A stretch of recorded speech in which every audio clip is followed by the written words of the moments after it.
ఎవరికైనా తిండి, నిద్ర, నివాసం వీటితో పాటు ఉండాల్సింది చదువు. మనిషి జీవితంలో చదువు లేకపోతే మనిషి మనుగడకు అర్థమే లేదు.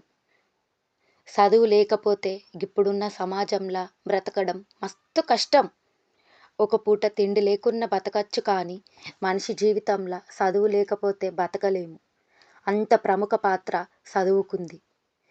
ఇప్పుడున్న సమాజంలో చదువు అనేది ఆడ మగ అని తేడా లేకుండా సమానంగా ఉంది. కానీ వెనకటి దినాలల్లా ఆడోళ్ళని చదివించేటోళ్ళు కారు.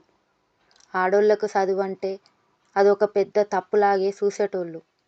ఆడోళ్ళు చదువుకు పనికిరారు అంటుండేటోళ్ళు. ఒకవేళ చదువుకోవాలని స్కూల్కి పంపిన 1-2 తరగతుల తర్వాత వాళ్ళకి చదువెందుకని ఇంట్లోనే ఉంచేటోళ్ళు. ఒకవేళ ఆడపిల్ల అన్ని పరిస్థితులను దాటి కష్టాలను ఎదుర్కొని చదివినా ఆ చదువుకు విలువ ఉండకపోవు. ఒక ఆడపిల్ల చదివింది చదువా అని ఎగతాళిగా మాట్లాడేటోళ్ళు. ఆ వెనకటి దినాలల్లా ఆడపిల్లలకి చిన్నగున్నప్పుడే లగ్గాలైతుండేటి. చిన్నగున్నప్పుడే సంసార భారం మీద పడేది.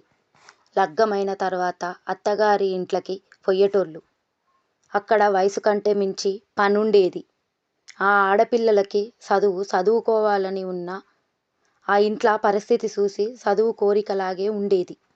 కానీ ఆ దినాలల్లా కొందరు మహానుభావులు చేసిన కృషి, పట్టుదల వల్ల ఈ ప్రజెంట్ జనరేషన్లో ప్రతి ఆడపిల్ల చదువుతోవ పట్టింది. ఇప్పుడున్న ఆడోళ్ళల్లా మస్తు మార్పు, పట్టుదల పెరిగింది.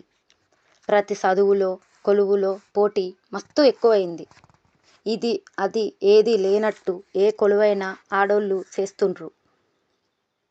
ఇంట్లో ఓ మినిస్టర్ నుండి మొదలు పెడితే ఇండియా మినిస్టర్స్ వరకు నింగి, నేల, నీరు, ప్లేస్ ఏదైనా ఆడోళ్ళంటే ఏంటో చూపిస్తుండ్రు.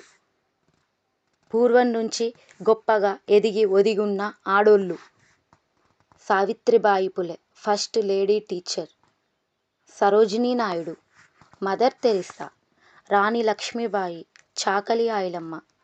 వీళ్ళతో పాటు ప్రతిభా పాటిల్, రాష్ట్రపతి; Kalpana Chawla, first India American space woman; Kiran Bedi, IPS; first India navy pilot Shubhangi Swaroop; Droupadi Murmu, రాష్ట్రపతి; రచయిత్రి భావన. ఆడోళ్ళని కొంచెం వాళ్ళతోని ఏమీ కాదు, ఏమీ చేయరు అని మాత్రం అనకండి. ఆడోళ్ళు ఏమైనా సాధిస్తారు. మీరు ఎంకరేజ్ చేయకపోయినా ఏం కాదు, కానీ ఆడోళ్ళని నారాజ్ అయితే చేయకండి. కథ పేరు బాలబాలిక చదువు కొలువు. రచయిత్రి శివశ్రీ సకుచిరి సింగజోగి.